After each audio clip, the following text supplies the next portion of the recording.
Hi hello. അപ്പോൾ ഇന്ന് നമുക്ക് നല്ല അടിപൊളിയായിട്ടുള്ള ഒരു മുട്ട ബജി ഉണ്ടാക്കിയെടുത്താലോ. ഇത് ഞാൻ ആദ്യമായിട്ട് കഴിക്കുന്നത് ഒരു ബീച്ചിൽ പോയപ്പോഴാണ് കേട്ടോ. അപ്പോൾ അവിടെ ഭയങ്കര തിരക്കായിട്ട് എന്താണെന്നറിയാൻ വേണ്ടി ചെന്ന് നോക്കിയപ്പം ഇതായിരുന്നു അവിടുത്തെ സ്പെഷ്യൽ.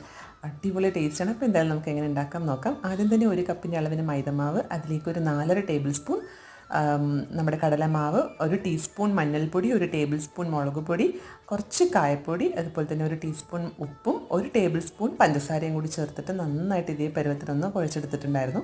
ഇനി നമുക്ക് അതിൻ്റെ അകത്തേക്കുള്ള ഫില്ലിങ്ങിനായിട്ട് മല്ലിയിലയും കുറച്ച് പച്ചമുളകും ഉപ്പും നാരങ്ങയും കൂടി ചേർത്തിട്ട് ഒന്ന് മിക്സിയിലൊന്ന് ബ്ലെൻഡ് ചെയ്തെടുത്തിട്ടുണ്ടായിരുന്നു. ഇനി നമ്മൾ പുഴുങ്ങിയ മുട്ടയൊന്ന് നടുവേ കയറി ആ മസാലയൊന്ന് അതിലേക്ക് തേച്ചിട്ട് നമ്മുടെ ഈ മാവിലേക്ക് മുക്കി നല്ല ചൂടുള്ള എണ്ണയിലേക്ക് ഇട്ട് പൊരിച്ചെടുത്ത് കഴിഞ്ഞാൽ നല്ല അടിപൊളി ടേസ്റ്റി ആയിട്ടുള്ള മുട്ട ബജി റെഡിയാണ്. അപ്പോൾ വൈകുന്നേരം ചായൻ്റെ കൂടെ എന്ത് ഉണ്ടാക്കുമെന്ന് നോക്കിയിരിക്കുന്നവരാണെങ്കിൽ ഇന്ന് ഇത് ട്രൈ ചെയ്ത് നോക്കട്ടെ. എല്ലാവർക്കും ഇഷ്ടപ്പെടാം, അടിപൊളിയാണ്. അപ്പോൾ ഓക്കെ, ബൈ.